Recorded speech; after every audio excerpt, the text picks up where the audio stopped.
Welcome to the PLL on ESPN, presented by the Utah Sports Commission. We are in the Beehive State, just outside of Salt Lake City, as the #1 team in the league, the New York Atlas, looking to nail down that #1 seed in the Cash App playoffs, taking on the Philadelphia Waterdogs.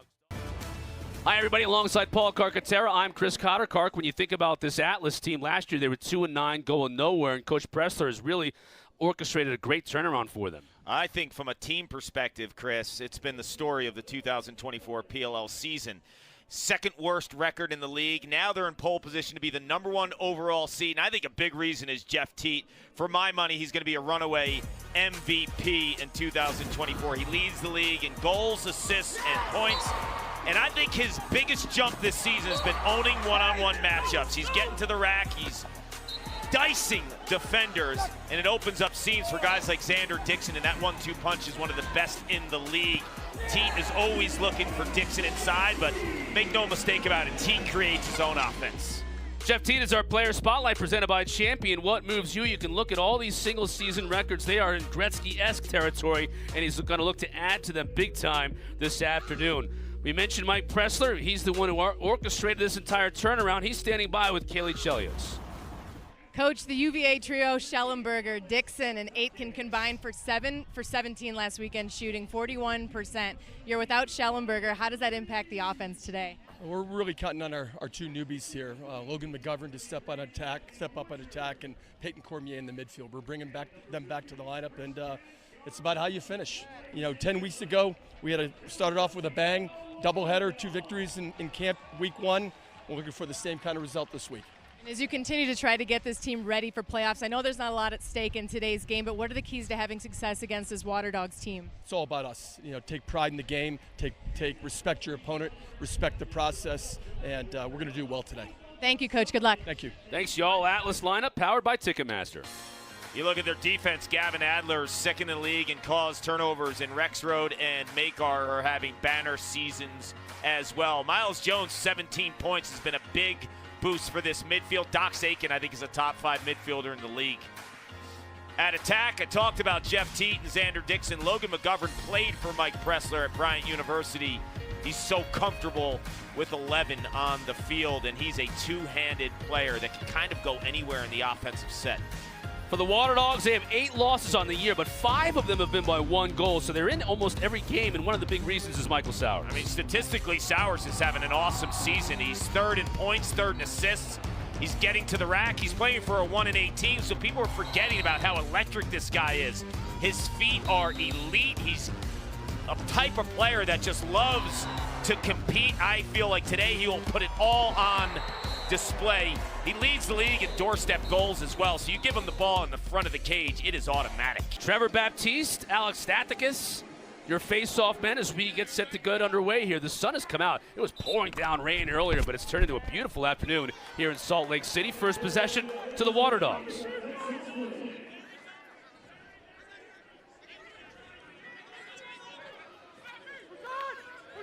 It'll be interesting to see how these two teams come out here. Cark, you think about it, Waterdogs done, right? This is their last game. So it's all about pride. It's all about getting a good feeling going into the offseason. And for New York, they're almost certainly going to be the #1 seed. They would really have to screw up today to blow that. So what's their mindset coming into the game? I think first for the Waterdogs, as we see that outside shot, right? With the stop. I think the Waterdogs, you better bring your A game, because Bill Tierney, this is going to be his last live assessment of you, and as he leads into the offseason and kind of reassess things, you want him thinking that you're part of the future of this program. For the Atlas, I think it's huge, because if you win this game and, you do a good job in terms of goal differential, you got 2 weeks off. So you want to get into a groove and feel good about yourself with that break. Yes, you don't want to be going in there with any question at all to have that huge break of 2 weeks. Now, this team will travel, and it'll be like a game week in terms of that off week, that quarterfinals weekend, Labor Day. So they'll have the practice and they'll have the travel, so it'll feel like a game week. That is a good aspect of it, getting together with the players and the team can kind of focus on some of the things that they want to work on that they don't get to when the season's rolling. But nothing replaces live bullets. Like this contest, I think, is huge for the Atlas in terms of just feel as they approach the playoffs. Up top to Mikey Schlosser, 59. in purple. Kelly out of the box. Caraway going to step into it. 2 saves for Entenmann. It's an interesting shot by Caraway. I think he kind of looked at the 2-point line. Am I going to be able to get it behind 2? Am I going to be able to? Right, he wasn't going to have the time to there. step behind. He didn't feel like he got his full torque in that shot. Dixon the passer, and that time a save by DeLuca. Both goaltenders getting tested early and stepping up. Schlosser on the run. Here's Caraway again. Now we'll step into a 2. Entenmann goes down and makes his 3rd save early. That's big for Entenmann against 2. That's probably been the one weak point of his game. He's allowed 8 2-pointers in only 4 starts. Teat. Back to Danny Logan, defensive midi, so he'll wait for substitutions to come on. One of them in the form of Peyton Cormier, so good to see 24 and White Cormier, the rookie out of Virginia, getting some run with Connor Schellenberger's injury. Bounce shot goes too high. Jake Stevens taking the shot, another rookie. He's figuring out what it takes to be a pro in the PLL too. I think 14 and White's got a lot of upside. That's McGovern. So many good young players on this team and in this league. I mean, this has been the year of the rookie, hasn't it? It's been the best class in terms of depth and power that I can remember in pro lacrosse. I mean, you think about it. I think the Rookie of the Year frontrunner is T.J. Malone. He's a 3rd-round pick. Maybe the long stick midfielder of the year is C.J. Carpenter on this team right here with the New York Atlas. He was a 4th-round pick. Yep. So some of the best stars, and that's not to mention like Brendan O'Neill and Connor Schellenberger, 1 and 2 in the draft, have had spectacular seasons. Yeah, to your point, a guy like Stevens has had a really productive year for them. Tough angle. Still is able to bury it, though.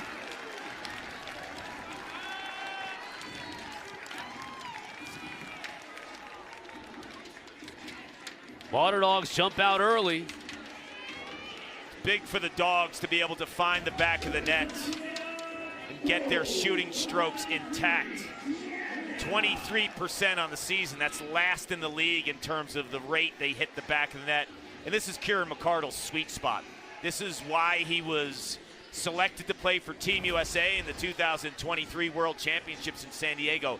The left-handed ability to score from that spot. I think McCardle wastes no time. A lot of guys will catch, they'll slip underneath and throw a couple fakes. He's so comfortable just catching and shooting from that spot.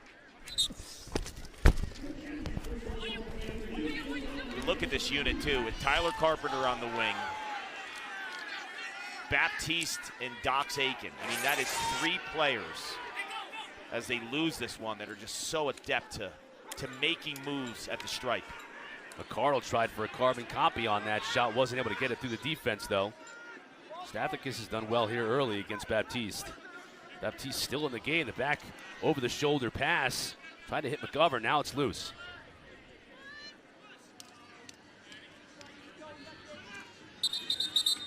Picked up by Charlie Hayes. And we got a whistle. Matty Palem, our lead referee. Got a timeout.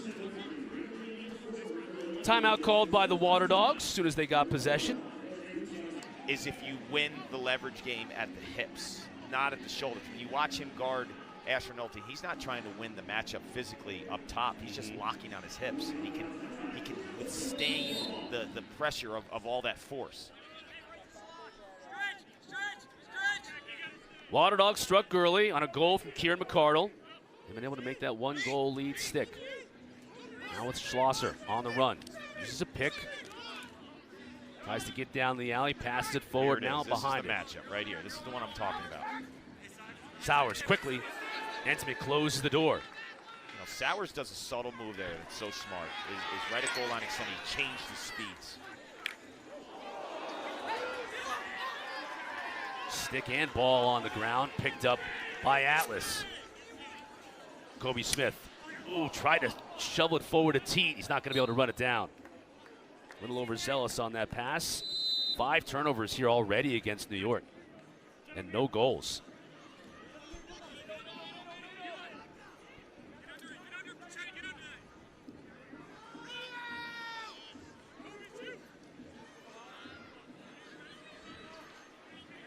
Jack Hanna.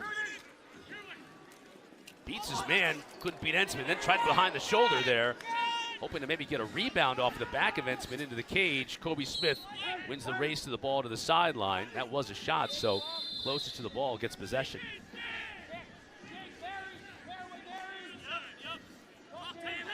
Talked about Sowers and Adler. This is the other matchup I highlighted off the top with Randall and Teat. You got to think Teat's a runaway MVP. Ben Randall is a matchup nightmare, 44 in purple. Speaking of matchup nightmares, Miles Jones is just massive, number 8 in white. Costabile with a good fake, but couldn't lose his man. Back up top to Jones. Still plenty of time to shoot. Jones, though. Now Costabile. Can't get under his defender. McGovern. Skip pass. Teat's got it. Makes a man miss. Can't beat DeLuca, though. Goes down to his knees to make the save. You know, that's a good save. I know it's stick side, kind of in that mid-range area, but the deception of Teat and how he shoots and his release, it's tricky tracking anything when 7 in white has the rock. On the run, Schlosser saved that time by Entenmann. Might have got a piece of the pipe. He looks 5 like he saves by Entenmann. He might have rolled an ankle or something. He's limping a little bit. As New York again turns it over, try to get something quick in transition. Liam Entenmann has been spectacular. He's had 4 starts. Not the full season of a Blaze Reardon or a Brett Dobson, but at 60% in the 4 starts, number 1 in the league. 5th overall draft pick, 2-time national champ from Notre Dame. Hannah puts his shoulder into a defender, but double team comes in Makar. There's Caraway. Trying to get loose from distance. Takes a shot. Hit the pipe. I mean, Philadelphia's firing from all angles, aren't they? They are not afraid to let it rip today. Sowers finds a cutter, tried to find it, bounces off as Courier was making his way to the cage. Now Walker battling for the loose ball. It was a heads-up play by Walker. Yes. 10 shots already in this game for the Waterdogs. Well, if you were worried that they might not come to play at 1-8 and season done, make no mistake about it, they are buzzing offensively. It's just a matter of hitting their shots. That's been the problem all season, though, Cotter. This is a team that's last in the league in shooting percentage. Entenmann isn't helping matters for him. He is standing tall in the cage. 6 saves already for Entenmann. Now can New York get something going on the offensive end? 6 turnovers and no goals.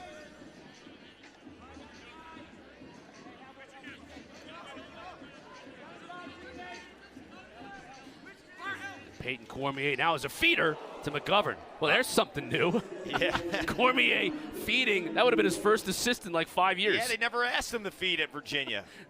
NCAA all-time leading goal scorer. This is how deep the draft was this year. He wasn't drafted.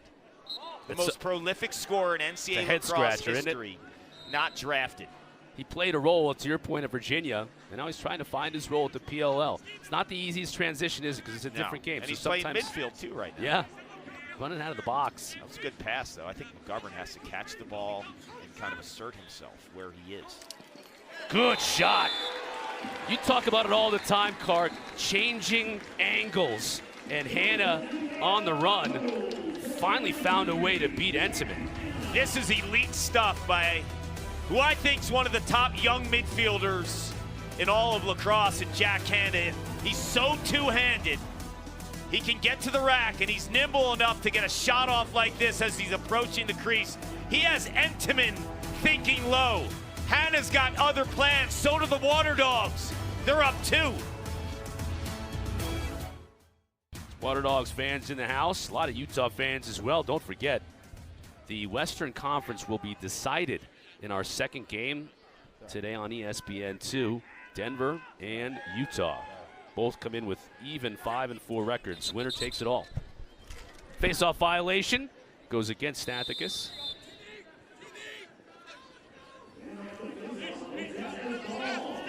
Docks on the run, shoots.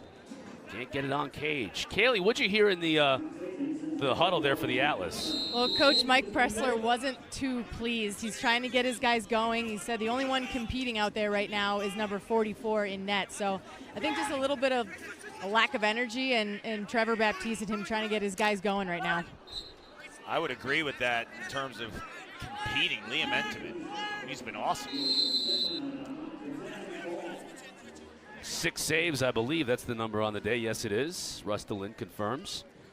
Got to get something going on this side. And again, an empty possession for the Atlas, and how they've been so prolific offensively, Kark. It's just surprising. 0 for 7 on the day shooting. I mean, they're the #1 scoring team by a lot. They have the best shooting percentage in the league, the #1 power play in the league. I mean, they check every box offensively. Today, not so much, but it's early. Completely out of sync so far, and Philly's taking advantage of it.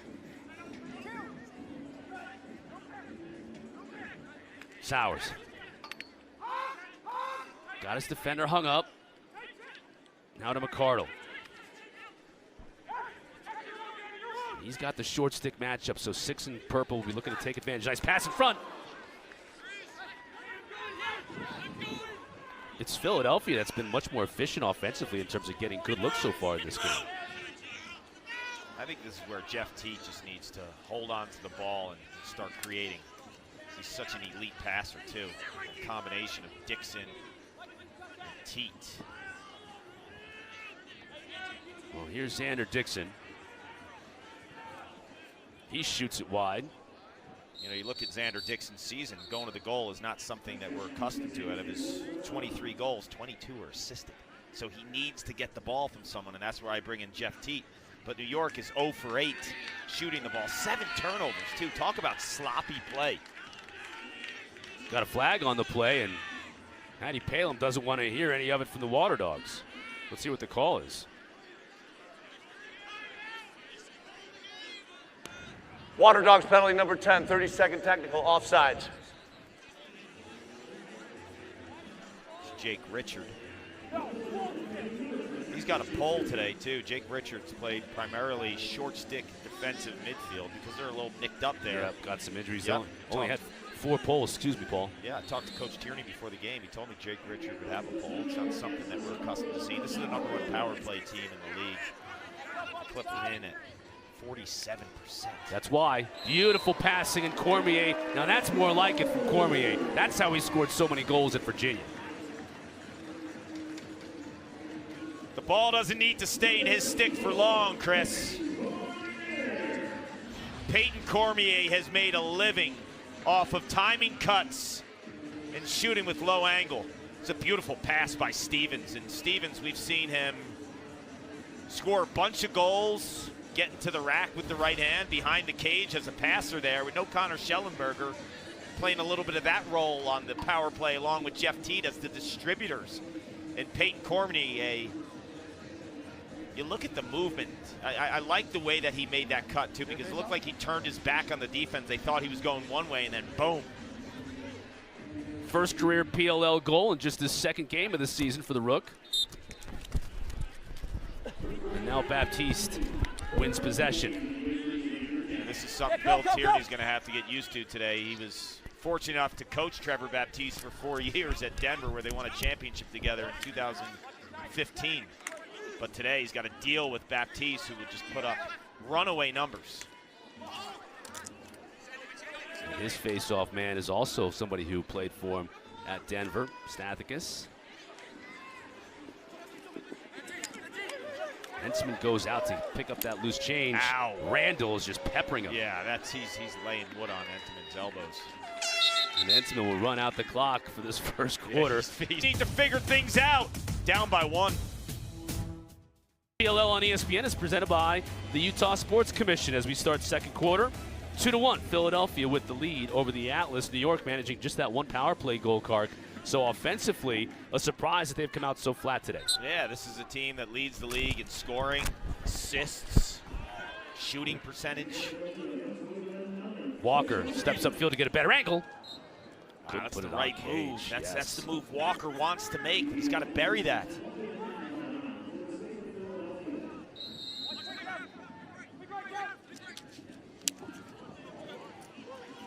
Sowers comes upfield. Now Baptiste is checking Sowers. This is advantage 22 if you can take advantage. Don't underestimate the feet of Trevor Baptiste. He is an athlete, man. You can see Sowers wants it. Now the double team comes. That left Walker open, but he can't handle the pass. Now we're going the other way with Makar. He's going to get checked, but still has it. And then eventually DeLuca picks up the bouncing ball. Nice job back checking by Zach Courier, because he's all over the field. 77 in purple. Stathakis is just now running off the field. Face-off man for Waterdogs, so that's a long shift for 73.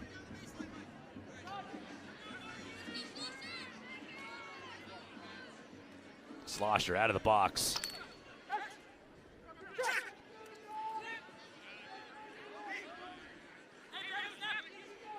Caraway finds McCardle.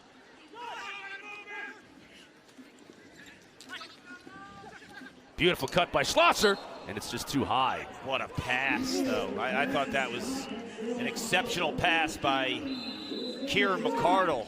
Schlosser, we saw Walker not bury it. Then Schlosser doesn't bury it, and then Walker again. So the opportunities, it is crazy the amount of pressure that the Waterdogs offense is putting on the Atlas defense, but they're sitting on 2. Yeah, and they get another turnover here as Comizio throws it away. 10 turnovers already. It has been a sloppy first half for New York. And yet they're only down by a goal. Caraway, he's going to get a good look, and he buries that one. That was almost too easy to miss, Cart. And Coach Pressler continues to lament the way his team has started off this game. Yeah, this is not what he wanted heading into the playoffs with a potential week off. Jake Caraway does a phenomenal job of just getting to the middle of the field, and it's too easy. Chet Comizio cannot open the gate and allow the middle of the field like that. And Caraway smelled it, and it was go time. As a defensive midfielder, you want to push him down the angle, and Liam Entenmann, your goalie, he's one of the best against a sweeping midfielder. How many times have you seen Entenmann over the years at Notre Dame make that far and away save? You want to flush the midfielder down the alley, not to the middle of the field, staring at your netminder.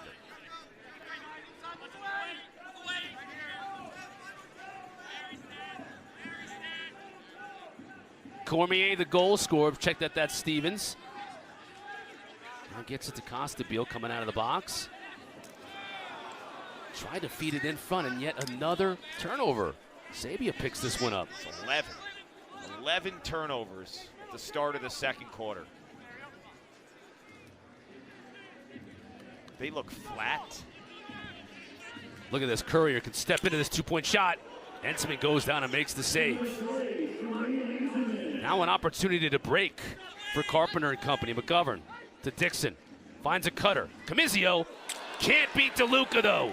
What a stop. What a stop.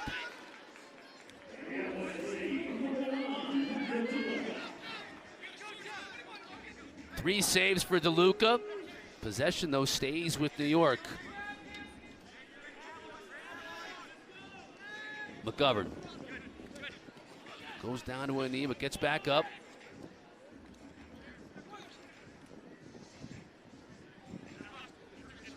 Costabile on the move. Finds a cutter in front. McGovern. Man.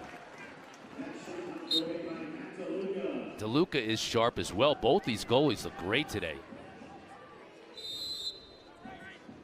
McGovern's had a couple of opportunities that he's going to wish he had back. Right on the doorstep. Cormier, he shoots.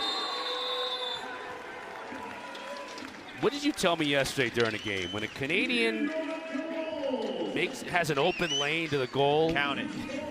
Put the ball at the stripe. Never miss it. Yesterday, before Ty Kurtz even caught the ball, I said you were like, goal. it's going to be a goal. It's a goal. This is the most underrated part of Peyton Cormier's game. Everyone talks about him as this Canadian finisher. He can get to the rack. Like, if you put a short stick on him, there were games in college where Duke decided to short him, and he'd have 5 or 6 unassisted goals. I mean, they just felt like, okay, it's better to short him, and we can find ways to win, and it worked a lot of times for Duke because they always beat Virginia. But it showed that Peyton Cormier can get to the rack. And Mike Pressler putting him at midfield is actually a smart move because you're getting a short stick on him, and he's so big and strong and so skilled, he will feast on a shorty.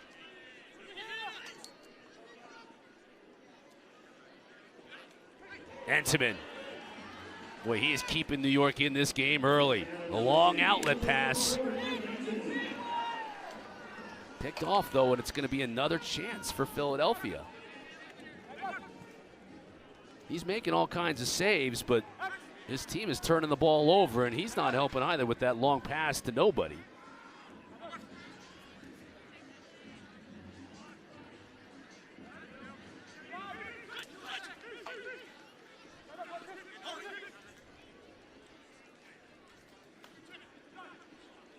Caraway.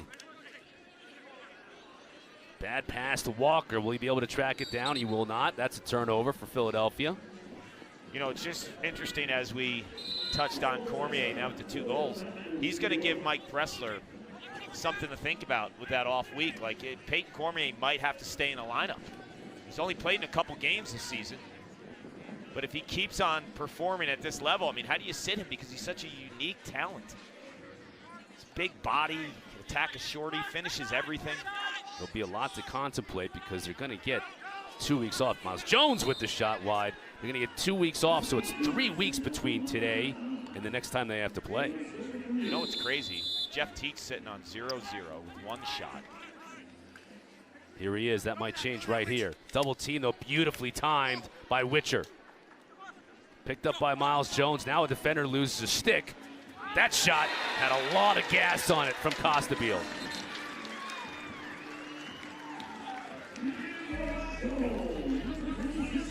This is big for Costabile, shooting only 21% on the season. But when he has time and he has room, he can let it fly well over 100 miles per hour. This isn't the Atlas offense we're accustomed to seeing, sitting on 3 goals. But Costabile is making you think. He's a character too, though, and he's a lacrosse player because he's an inside presence. Like, a lot of times people don't think, like, the finishers, they don't see the whole field. At times they can be quarterbacks because they're in charge of all the spatial awareness of an offensive set, where guys need to be. You heard him, you know, telling people where to go. Stay wide, do this, because they see the field from the inside. Costabile again, who scored the last goal for New York.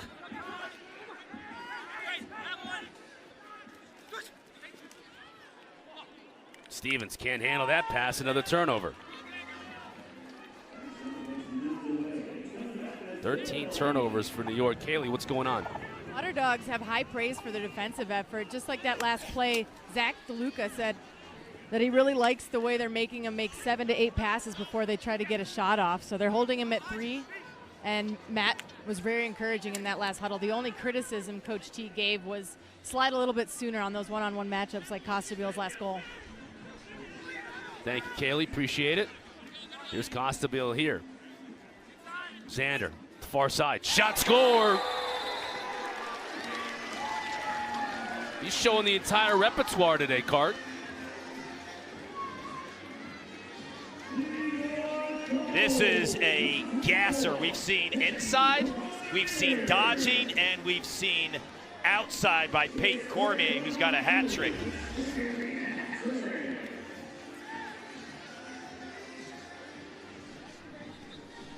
Let's go under the helmet, powered by Cash App.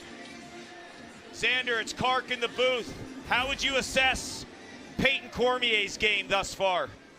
10 out of 10 right now. He's a goal scorer. This is what he does. I just love getting to watch him do it again. It's beautiful. You've played with him for so long at Virginia. What makes his game unique? He just catches everything that comes his way, you know. He's a efficient scorer. He's efficient cutter. He's good at using his body off ball. I mean, he's one of those Canadian guys that catches and buries almost everything that comes his way. So it's awesome to be out here with him. I heard you under the helmet. You were assessing the balls. Maybe some grippy, some greasers. You're a team grip guy? What's that? I saw you in the warm-ups. You were assessing the balls, grippy and greasers. You're a grippy guy, I would assume. Yeah, you know, we're just showing it out, so we're just trying to fill some gaps right now. I got to play. Yes, he does. Almost had an opportunity there off the Baptiste face-off. When anytime Trevor Baptiste is facing off, you better be ready because it's coming your way. Yeah, and Trevor Baptiste is so good with the ball and his stick as well. You look at what he does in terms of his face-off ability, everyone knows he's one of the greatest, maybe the greatest of all time. You could argue that profoundly. But he's such a great lacrosse player, too. We've seen him score goals. We've seen him do so many different things in between the lines of the field, outside of just a stripe. You know, from 2-point to 2-point arc, he's all over the place. Hannah, beautiful, almost great one-handed catch by Schlosser. I was talking to Jeff Teed in Denver about Baptiste, and he said they all just consider him another offensive player. That's why he stays on the field so long. I saw him when he was at Denver. I was at a practice. It was probably his junior year, and they were doing like this box-oriented type drill. He was phenomenal with the ball on his stick, and he knows how to play the pick game. He can shoot. Really good passer. And his energy is off the charts. He's the ultimate teammate, Trevor Baptiste. Cormier's 3 for 3 shooting. The rest of the team is 1 for 12. Costabile has one of those goals. Cormier can't handle that low pass. As he gives chase, so does Sabia. Now he's in the danger spot in the corner, and he can't pick it up. I mean, Cormier with the 3 goals. This is an Atlas offense that's been so heavy with Teet, Dixon, and Schellenberger. He can throw fists in terms of his box lacrosse background and, you know, the hockey tough guys. DeLuca continues to stand strong in net. Now New York's getting their act together offensively. I feel like the pressure's being ratcheted up. Although they continue to do that, which is unforced errors. Turnover City. They lead this game with 14 turnovers, and Teet doesn't have anything. His touches are way down, and then here's Philadelphia giving the ball back.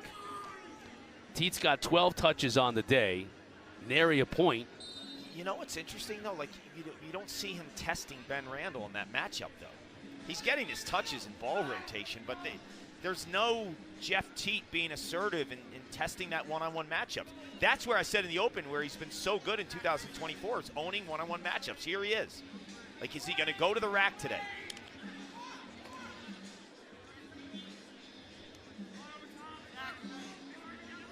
Gives it up to Miles Jones. Jones, who has the physical tools. I mean, he's just so much bigger than Scarpello, who's checking him. Can't hold on to the ball, though. Loose in front, picked up by Sabia. I think Jones got too much into the contact world right there with Scarpello. He saw the matchup and the physical difference. I felt like he just used his shoulder. Yeah, he used his shoulder too much and kind of worked that into the cradle to lose his ball. 15 times New York has turned the ball over today. And the Waterdogs have got to be kicking themselves that they haven't been able to take more advantage of it.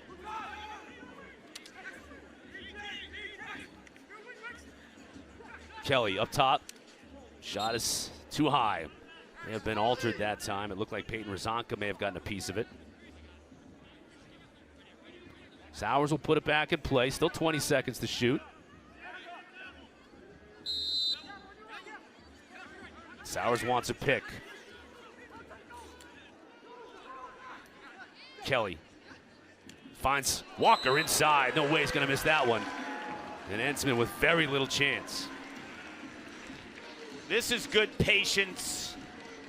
And this is good understanding of how to move off the ball, too. And if you watch Ethan Walker, as Connor Kelly gets the ball, he just kind of scrapes to the other side a little bit. He stays on one pipe, and then he moves. Once he feels like the rotation is working with the defense, that's when he fills the gap. But that starts with Michael Sowers and the attention. Like in lacrosse, we don't have points for a hockey assist. That was a typical hockey assist by Michael Sowers. Starting the offense, drawing the attention, giving it to Connor Kelly, who gets credit for the assist on the Ethan Walker finish. Baptiste. Shoot, that's it. Kobe. Hey, heard you. Too wide, yeah. That's a safe shot because you know you got backup with Xander Dixon. Here's Dox Aiken. That's the Van Rapport shot, right? Yeah, he's always. He's gonna 77. that shot. He's It's a always Van going to Rapport shoot it. shot. Yeah. If it goes, it's hitting a corner. If you miss, you got the backup and you reset. I'm all good with it. Costabile fakes the shot. Xander, quick pass inside. Teat scores. There you go. Seven's first point of the game.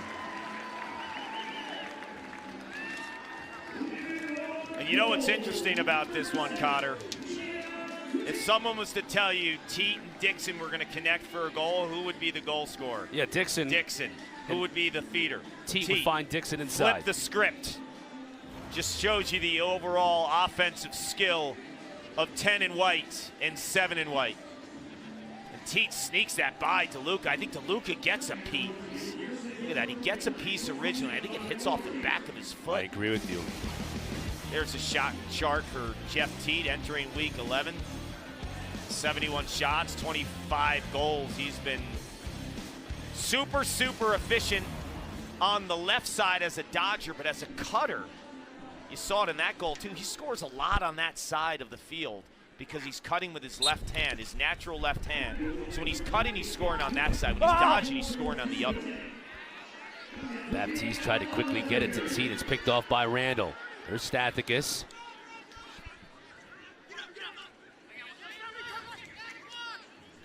Courier gets in front. He scores.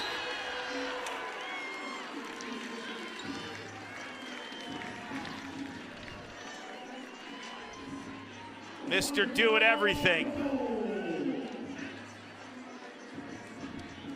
Put him on the wings, he'll get you a ground ball. Put him on defense, he'll give you a caused turnover. Put him on offense, he could go to the rack, and he takes Tyler Carpenter, who's been sensational this season at long stick midfielder in terms of caused turnovers and ground balls. He can't stop 77 in purple with a head of steam. Courier's 10th of the year for the young man out of Peterborough, Ontario. Played his college lacrosse at Princeton. Team Canada. Stathakis continues to battle, but Trevor just showing his mettle. Look at this ground ball.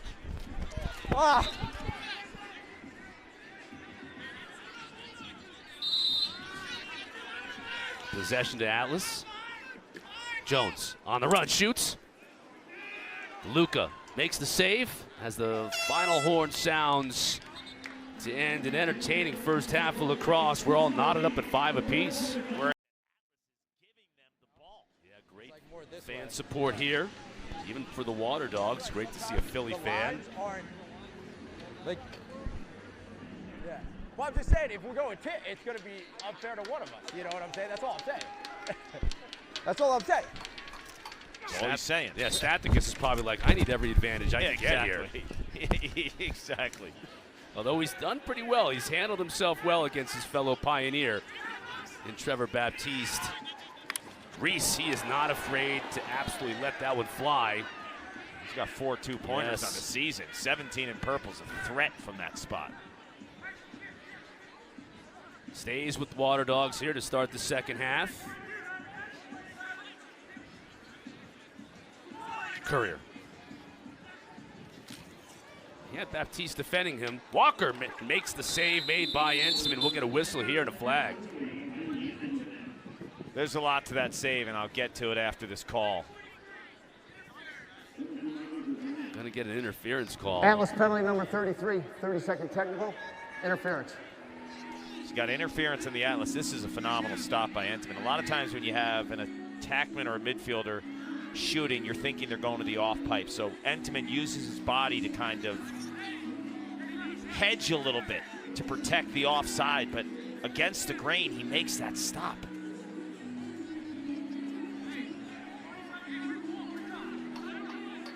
He's got 10 on the afternoon. Talk about draft capital and cashing in, Mike Pressler. Caraway off the crossbar. That goes high into the stands. Great catch by that fan, too. Get that on replay. There's an Atlas fan with a bleached mullet. Yeah. That's a situation where you're, oh, look out. That kid didn't need to look out. He's like, I'm going to catch this barehanded. Good feet inside. Sowers buries it. Nothing Entenmann can do about that one. You know, it's a little nuts when you think about Michael Sowers. You think about his dodging ability with his feet and then his passing, right? He's got a career high 18 assists heading into today's contest, but he also leads the league in doorstep goals. Sowers with 8 coming into today. Now he's got 9. Give it to him in tight, he'll slam dunk it and make it count. He's done it more than any player in the PLL from that spot. You look at the doorstep goals right there by Michael Sowers. Not known for stretching a defense. He won't score from behind the arc, but you give him an opportunity in tight. A lot like these Canadians we talk about. Count it.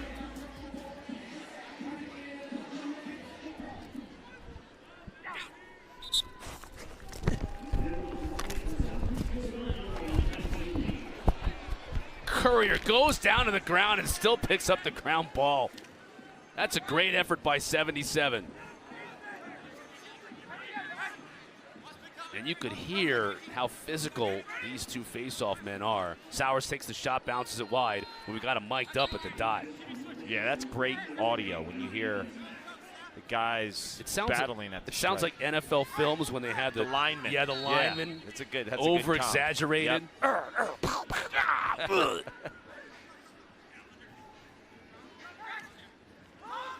McCardle got his defender hung up, trying to find a cutter inside. And it's just snagged right out of the air by Entenmann. Yeah, I was talking about draft capital. We got Entenmann, number 5 in the draft. This is the best goalie to come out of college in some time. He's given the ball back a couple of times, though, trying to clear it. He'll learn.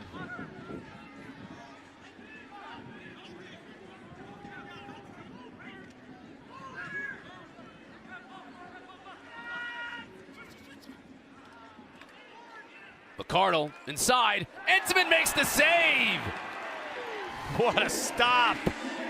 What a stop. I was about to say what a shot by McCardle because he had a defender draped all over him, but he was still able to get it off an Entenmann. Look at this stop. I mean, he just follows the stick, the patience, and then not only does he make the stop, corrals the ball. No rebound opportunity.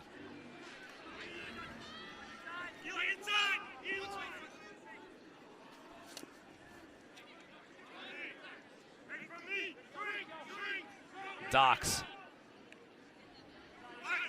Cormier, who's got a hat trick already, pass it inside the tee, just misses. Quick stick it. Wasn't able to get it on target.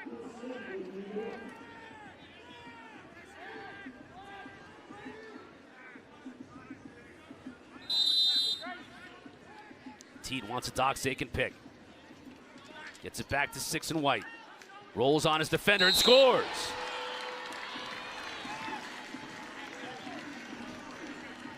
There he is, Doc's time. So good with his body, wins the physical matchup here. He is a big boy that you can't move on goal line.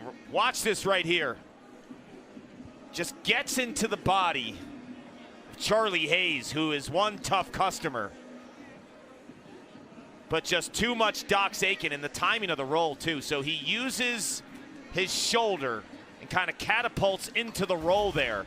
And when you can't move the guy, gets his 15th of the season. I think he's been spectacular. What he does offensively for the New York Atlas, plays some wings. He's a phenomenal lacrosse player.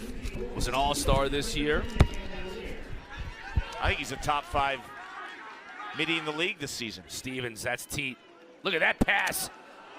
Luka makes the save. Cormier, DeLuca with another save. Wow, that is back-to-back stuffs by Matt DeLuca. We're seeing some serious goaltending on display. 10th of the day for DeLuca. This is a battle of 2 long, big wingspan type goalies. Entenmann makes that save. I think Christian Scarpello thought he might have fooled him with the hidden ball trick, and Entenmann was all over it. Yeah. He did easy work of that one.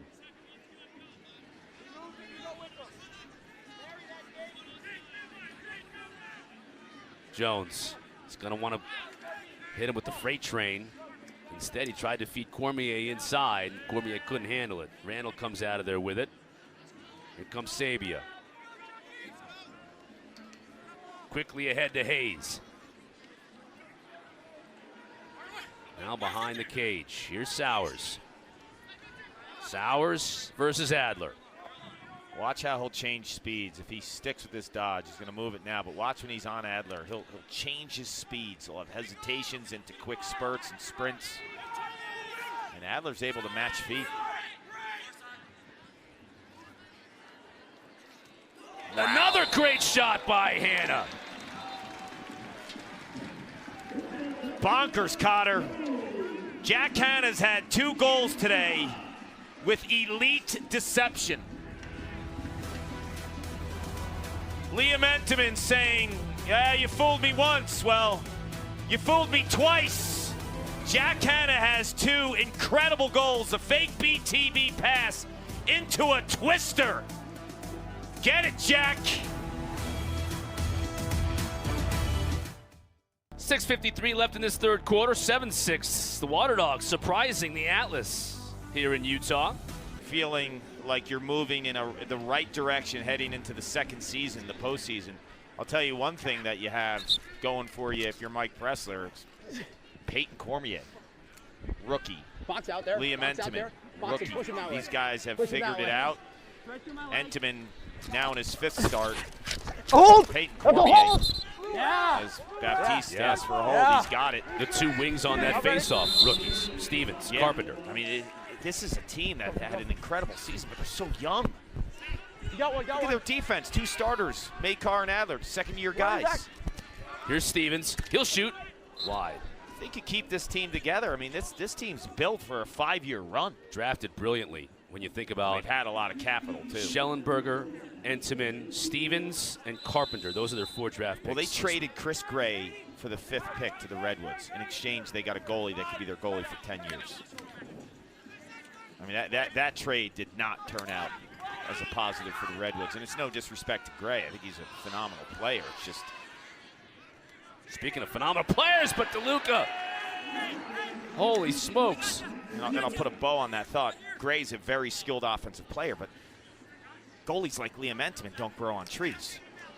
Yeah, that's why he was picked 5th overall, and Pressler wanted him immediately. We talked to him before the draft, and it was like, that's my guy right there. It's the best goalie to come out of college, and sometime it's like, you know, I equate like if you have a guy like Chris Gray, maybe you think of him as a wide receiver or running back, but like Entenmann, you draft a goalie like you would draft a quarterback. Yeah, your franchise quarterback. Yes.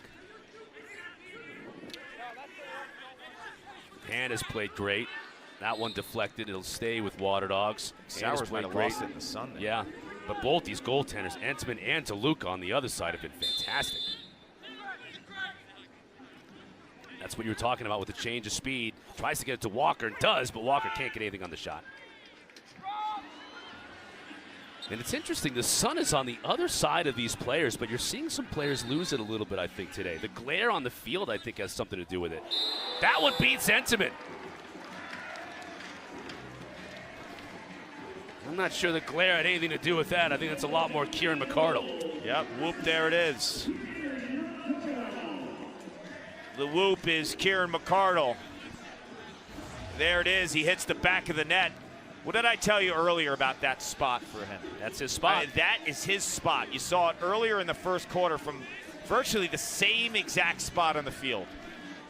This is something where he's made a living on. If you give him time and room, and it's not like this crazy wind-up or this shooter. He's not like Graham Bundy that's going to shoot the lights out and have to hit a corner every time. He's Mr. Efficiency. There's nothing crazy about the shot, but it hits the back of the net. Ah.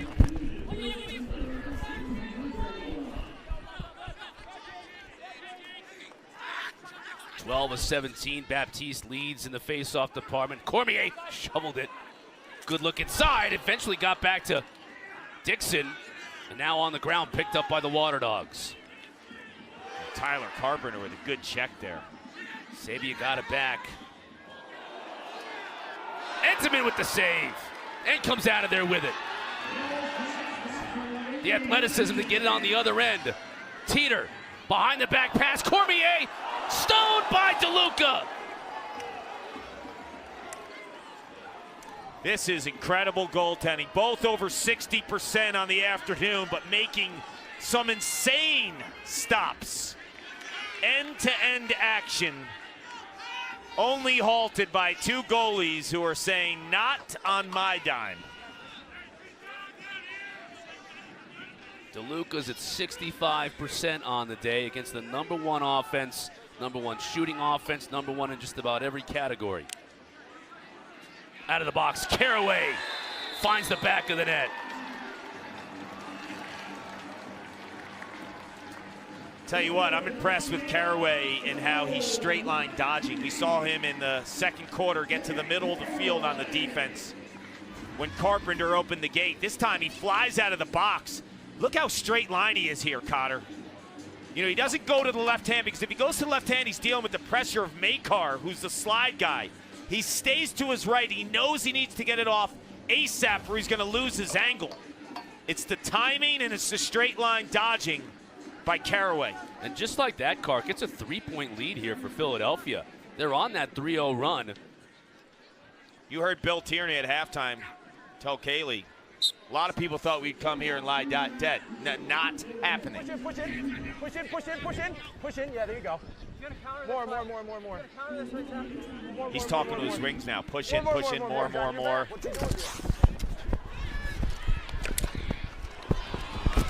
Oh, big hit. Nice hit. Loved it. Teat. You heard the strategy of Baptiste at the stripe talking to his wing guys, Yep. right? And Tyler Carpenter. Push in, push in, push in. Smith with the pass. Stevens. DeLuca goes up high. He's a stone wall right now. Gonna get a flag here, though. Penalty against Waterdogs. Jack is what it was. Waterdogs foul number 77, 30-second technical conduct foul. Yeah, really. They're gonna get Courier. I think Courier probably thought he got pushed in the back on that face-off. He obviously said something Yeah, to Palin. didn't get the Keeps call. talking. He's still hot. He'll have to sit for 30 seconds and cool down a bit. He might get another one if he doesn't stop Yeah, the it's- action. It was a great check. Not here. Costa.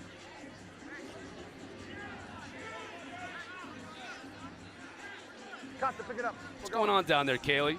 I think that's a bit of a build-up for Courier, too. He was unhappy with the first too many men penalty at the start of the game, and Matty Palin made it clear he didn't want to hear anything from the sideline. I'm looking forward to seeing the next face-off after all that jawing between Baptiste and Stathakis coming off the field. Yeah, it just gets better and better. That over and back, though, is going to kill that power play.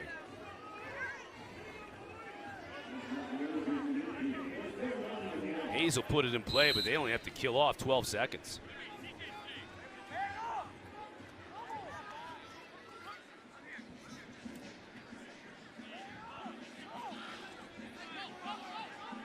Now at full strength, Connor Kelly in all sorts of trouble here. Almost got it stealthily to Walker, but it's a turnover. Here's Teat. 3-on-2. Cormier back to Teat. He finishes.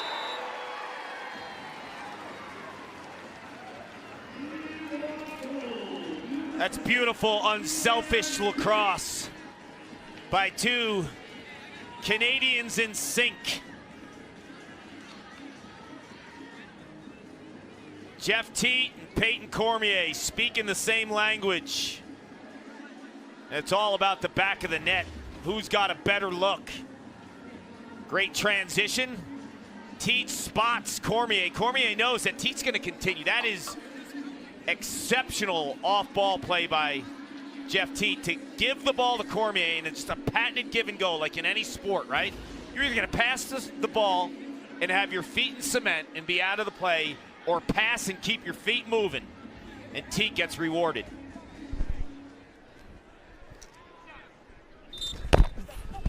Now up to 60 points on the season. That was a good check. That was a good check, man. Nice job. You're pretty good.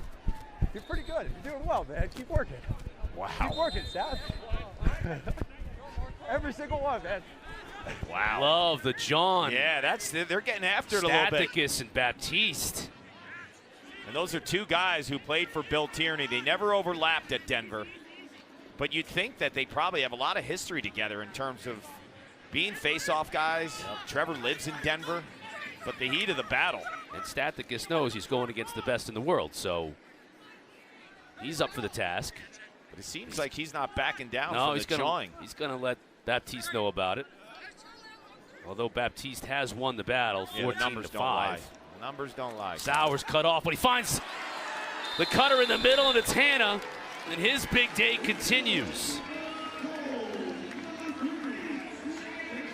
Another Denver Pioneer. This was a beautiful pass by Sowers. He was completely stopped, hit a stone wall, but he was able to find a cutting Hanna. Yeah, it's the best season statistically he's had as a pro, passing the rock. That is outstanding passing. He knows, look at the timing of that pass and the slide. Like, the slide comes and instantly he spot feeds Jack Hanna, who's got a hat trick today. And Hanna, I'm telling you, when he's clicking, I think he's one of the biggest matchup nightmares in the PLL. I feel like his injury early on in the year, Kark, sort of has sidetracked him for almost the whole season. I feel like now he's kind of he's a Team going. USA type player. You hear Baptiste? He's Such a little baby, bro. Yeah, listen to him. The biggest baby ever. As they both stay on the field, Costabille's bouncer goes way high. I love the competitive fire of a guy like Alex Stathakis to not back down to Baptiste, but also show some respect. You know, I mean, Baptiste is giving it to him statistically today, and it feels like if you're struggling a little bit, just get back to the basics and start winning some draws before you worry about. Before you get too wrapped up in he's getting too wrapped up in verbal. Exactly. Baptiste is just going about his business. And yeah, I'm sure he's jawing back and forth too, and you're hearing it. But I just think as a rookie and a guy that you probably look up to forever, right? I mean, he's the standard as a face-off guy. I don't know. I think he's letting the moment take over too much. Enseman goes down and makes another save.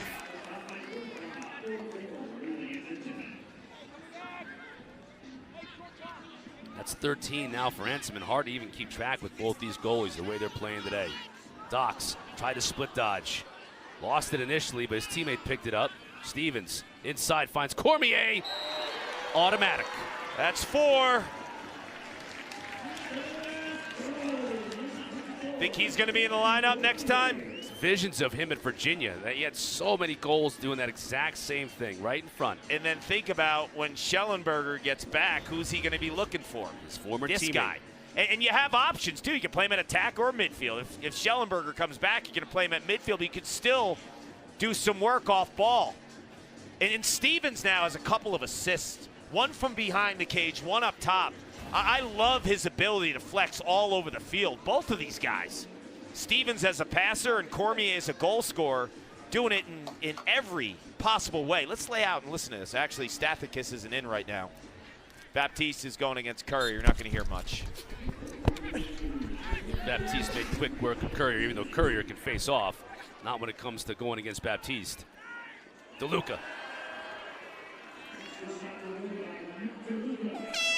And just for good measure, Enseman gets another save on that long bomb to end the third quarter. We got a good one here.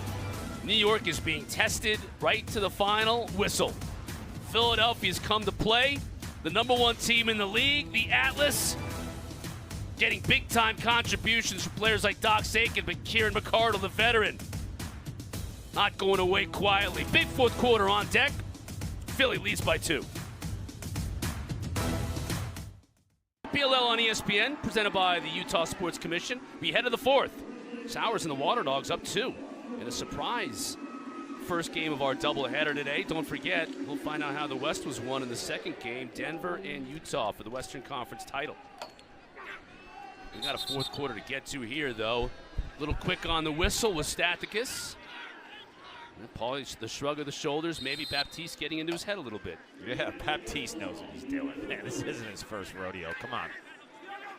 Double team for Stevens. Now Dox, is he going to wind up and take that shot? He does. Bounces it too high. I like DeLuca's energy, too. Like, even he's all over, right? He's got some pop.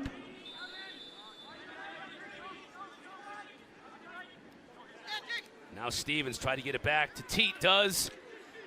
That shot was deflected before it got into the goal. Now a ground ball. Still a loose. Eventually Scarpello's going to come up with it. Nice play by Rylan Reese there to goose it off to Scarpello. Courier. Costabile's still out there on defense. Connor Kelly rolls back to his right. Doesn't have a shot. Skips it to the far side. Courier. Oh, McCardle. Guess where that is? The spot. That's his spot. That's 3 from that very exact same spot on the right side today.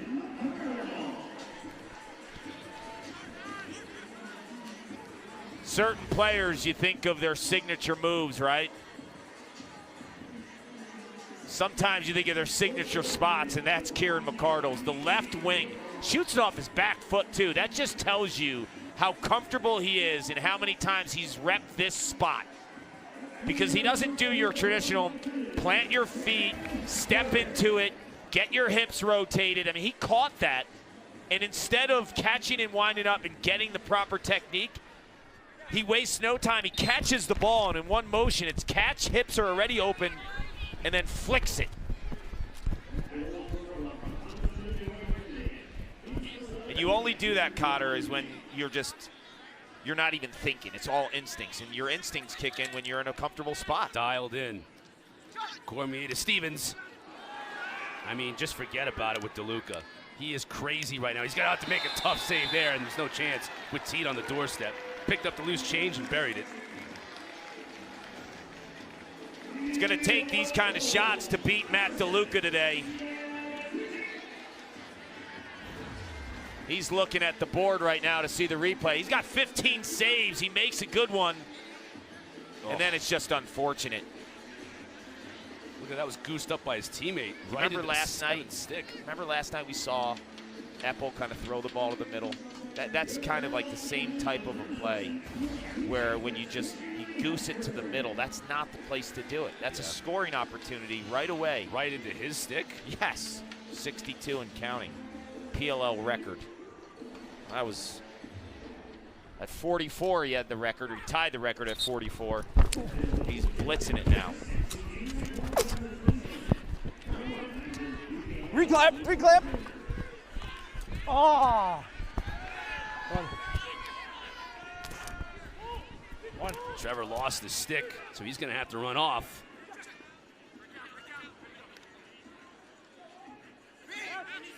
Now Walker will wait for substitutions to come in for the Waterdogs. Still own a 2-point advantage. Under 10 to play. Sowers. Can't get under Adler. Checks the shot clock. He has 5 to shoot. McCardle hits the pipe. That'll be a fresh shot clock. So fresh 32 for Philly. And Sowers knows it. He backs it up a little bit, gets it back up top to Walker.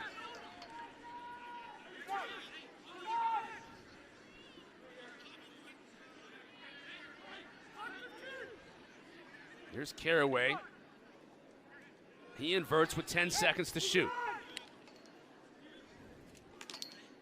Tough angle shot doesn't get through. Waterdogs just going to have to let it fly. McCardle doesn't have enough time. Took him too long to get to his spot that time.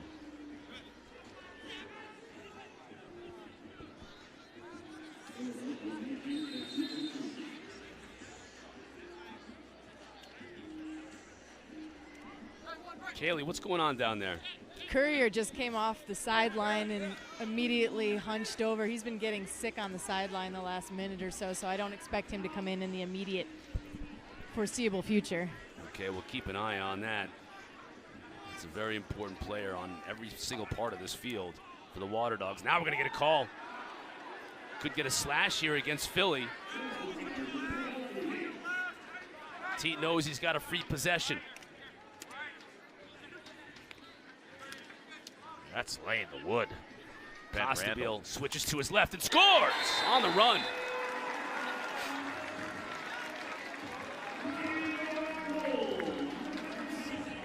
gets him near side. See what the call is by Matty Palem here. Good goal on the play. Waterdogs foul number 16, 1 minute slash. 16. It's Chris Sabia with the slash here. The goal is good. Got the back. Miles Jones here.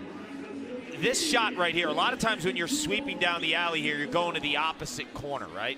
So I think Matt DeLuca kind of hedges his body there, and look where the ball goes. It goes near side. DeLuca is off that pipe.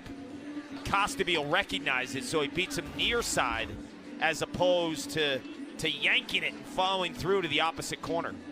And because it's a personal foul, yeah, it's 1 minute. Sabia is still going to have to serve it. And then you got Mr. Automatic winning the draw. Yep, so you get the offensive possession. And a timeout for Coach Pressler. With possession, down a point, 8:02 left to go in the fourth. Denver's fresh. Utah played last night. We know Tom Schreiber's out for at least tonight's game. You got some other injuries too. You got Matt Moore, who's not playing this weekend. Right. Teat. That one was whistled so fast by DeLuca that he was closest to it when it went out of bounds. So it goes over to Waterdogs. This is going to be a tough game for the Archers to deal with O'Neal and Luke Weirman at the stripe. Really successful last time they played the Archers. Tierney wants a timeout. There's a flag, too. Yeah, there's going to be too many players on the field. I think Tierney was out on the field counting them for Matty Palem. Then he coached pieces of the puzzle. Yeah. And, you know, it's going to be hard to pick the Rookie of the Year. I think the Coach of the Year. Think about that, too. Yeah.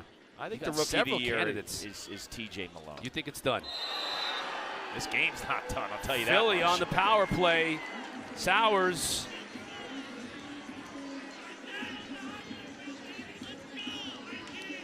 I love how Michael Sowers recognizes, even on a power play, that there was an opportunity to dodge. Because, like, there's certain rules, like, you really don't dodge on a power play.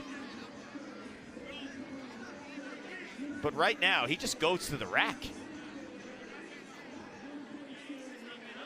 And this is a phenomenal move by Michael Sowers. There's a couple things there. I love the plant foot because when he drops that plant foot hard into the turf, he gets Adler to overcommit to the inside part of the field. And then he counters with a quick move to the outside. And you see the two-handedness, too, of Michael Sowers there. I think he's had a phenomenal year in many respects, and it's kind of under the radar because of the team's lack of success with one win. But Michael Sowers has proven to still have. We were all even. We're all even right there. Correct. Because it was 5-on-5. It wasn't a power play. That's right. It was 5-on-5 because you had the slash on Sabia that was carried over, and then it was the offsides on Xander Dixon.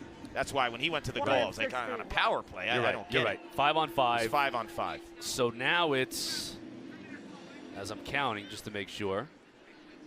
And when I was looking at that replay, too, I was like, this can't be a power play, too, because I'm looking at everyone individually manned up right there. Yep. So still 5-on-5. Because you still have the Sabia penalty, and you still have the Dixon. There's your face-off. Yeah.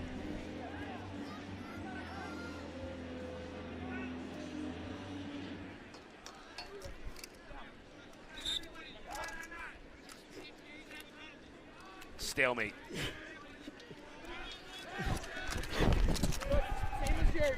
Ah! Come on, everybody. Yep. Loose ball push. Carpenter.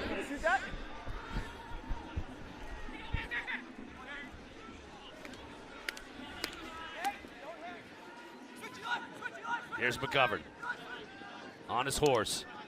Now we're back at 6-on-6. I'd love to have Baptiste mic'd up, saying to Carpenter, you can shoot that if you want. Teat DeLuca makes the save.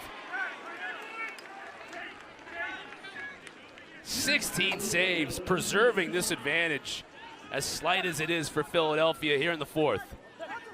Walker looking to increase it. Got a broken stick. Yeah, that's the second That's time Baptiste again. Baptiste has had to play without the stick. Scarpello knows it. Baptiste is logging miles, man. Baptiste is desperate to check out if he can, but he can't. Caraway coming upfield. Picked off beautifully. Makar. Dixon. Comizio decides to pull it out. Watch Cormier. Kobe Smith stays on too. Cormier has Ethan Walker, an attacker, on him. You got to get Cormier the ball. 24 and white's got to demand the ball here. Or set a pick for him to get open.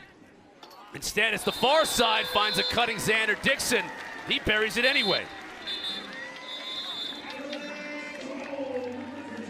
Got some good defense fueling the offense. Xander Dixon coming into today has feasted. This time off an awesome, almost like a pick six for Makar. Teat to Dixon. We know that tune all too well in 2024, the best 1-2 punch statistically. Baptiste is putting on a clinic, 21-6 at the stripe. Shows it again. That pass was almost impossible, and it probably was. Turnover going back to Waterdogs. New York is, so they get it back down to 1, and then Philadelphia just somehow finds a goal in there. Well, that dodge by Sowers, too, on Adler when it was 5-on-5. That was great recognition, too. Originally, I thought it was in the power play. I was like, what's he doing dodging? But when you dodge on 5-on-5, you take the defense out of their regular set and their base defense in terms of the way the 6 defenders and the pieces work together in unison, and he recognized that. Adler's played well on Sowers, but you can only bottle him up for so long. Courier in trouble down on the ground. Comizio. On the far side, Teat behind the back. How many is that on the day now? 5 for Cormier. What a day. His first 5 goals in the PLL. Some players just know how to score. 24 has been doing it for a long, long time. You give him the rock inside, count it. Jeff Teat with a beautiful BTP pass. And then Cormier, the subtle fake, too. You see that little fake? It wasn't like this big, drawn-out, swooping fake. It's just a little fake to get DeLuca to bite. And he stands his ground, too. I like how Cormier stayed above the goal line, because after he caught that pass, he's right on the goal line extended. You could fade and lose your angle, or you could keep it and stay strong. He elects the latter. This is when Stathakis just has to dig deep. He's got to find a way to get the better of Baptiste. It has been tough sledding. Push in. Push in. Hear him saying push in, push in.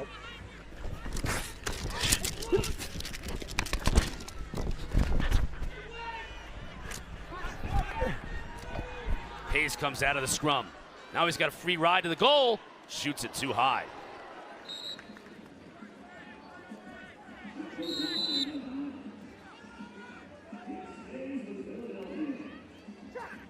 There's a cutter. Connor Kelly couldn't come down with that pass. And Caraway couldn't keep it in.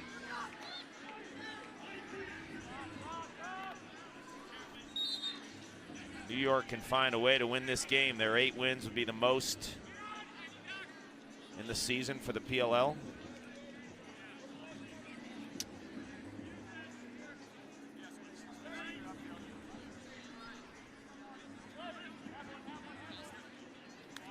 Costabile on the shorty. Teat.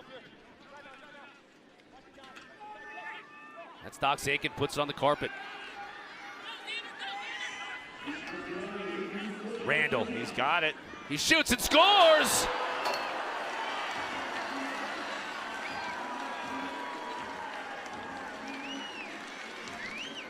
something about a defender when he's got space.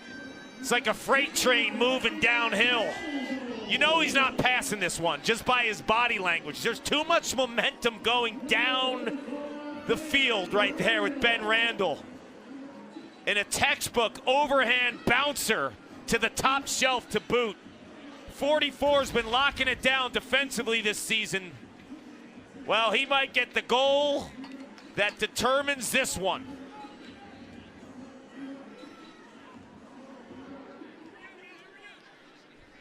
Both teams have a timeout on the board. 3:14 remaining.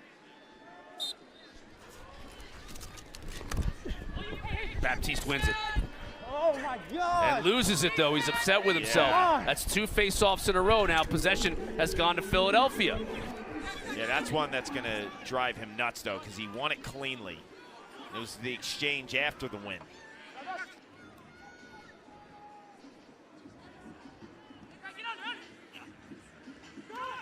McCardle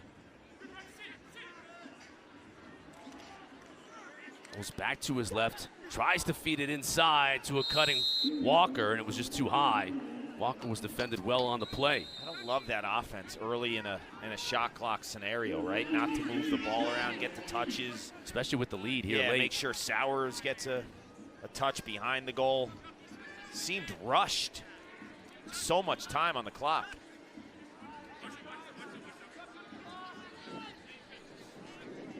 New York looking for the equalizer. Look out for Cormier. He's 5 goals today. That's most by an undrafted player in a game since Ryder Garnsey.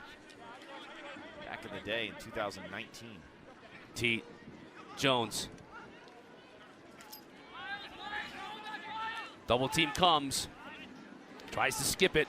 Gets it to Stevens, but he's in all kinds of trouble. Swim dodge is free though. How does he Behind hold the on back. to that?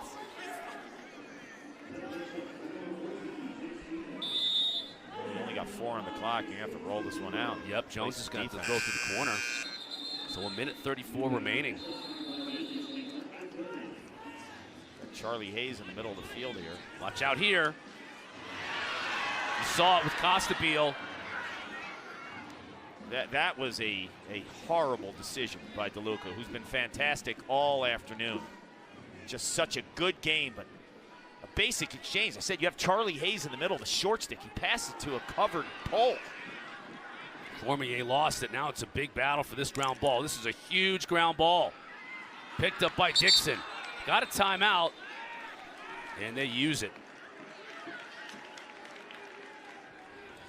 So Pressler uses his last timeout, and wisely at the 1:01 mark to keep possession. And you're right, DeLuca has been sensational awesome. today. Incredible, incredible. One of the main reasons, maybe the main reason they're in this one, right? That and some unselfish offense, but this is one. You got the great check by Goldberg, and then the turnover here. This is the GB right here. They're battling for it. Here it is. Look at here. You got Charlie Hayes, C23. Give it to the short stick there. Give it to the short stick. Why are you throwing it to a covered pole?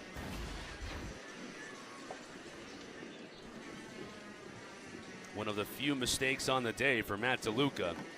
Just hope it doesn't cost him. Well, this is the possession right here. 28 seconds to shoot for New York. Down a goal. You got 28 seconds left in the shot clock. You got, for all intents and purposes, the MVP of the league, right? Is anyone going to challenge Jeff Teat this year? It's his. MVP? Yeah. He's going to win the MVP. Well, give it to the MVP. It's not rocket science. If he doesn't touch the ball in this possession, you'd wonder, right? Doesn't he have to touch the ball? I would think so. I mean, or at least get him in a two-man game where there's put options. it in play. He's going to put it in play. I actually want to see who's guarding Cormier too, and maybe have him as the pick and instead of pick for Teat here, because Cormier is probably going to have a shorty on him. It looks like Sabia was on him. Ball up in the air. Picked up by Sabia. Now Walker. He's got to be smart here. You got more on the shot clock than the game clock. You got to ice this if you're the Waterdogs. Do not shoot the ball. There's zero upside to shooting the ball. Zero. And now they recognize turnovers for the Atlas. You talk about a disaster. 29. Waterdogs call a timeout with 24.3 remaining in a 1-goal lead. This is why under no circumstances do you shoot. I'll tell you why. I don't care if the goal is empty, because then you go, even if you score, you're up by 2. You go to the stripe against Trevor Baptiste, who is basically automatic today. Yeah. So I don't care if the goal is wide open. Do not shoot under any circumstances. 22-7 at the stripe is Baptiste. So if you go up 2, who's to say you don't have Baptiste and Aiken and Costabile on a wing thinking just offense? Don't shoot the ball. Tierney calling his team over. Want to make sure that they get that message. And I always say, once you get to, if you have the ball on the offensive end, once you get to the 10-second range, if you're under really, really tough circumstances in terms of double teamed and pressure, you chuck the ball up in your zone as high as you can. By the time it gets in the air and hits the turf, you're going to be around 5-4 seconds. For them to corral it to get to the other end, to shoot it 2 is almost impossible. Sowers will put it in play, and he's obviously going to be double teamed. Yeah, and you got defensive recognition here, so you're putting Rylan Reese as a midfielder here. He's going to protect you on the defensive end. This is where the feet of Michael Sowers come in handy.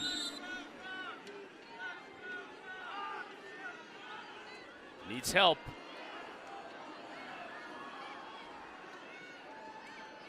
Still in trouble on the end line, but he's keeping possession and keeping it in bounds. Now it gets to the ground.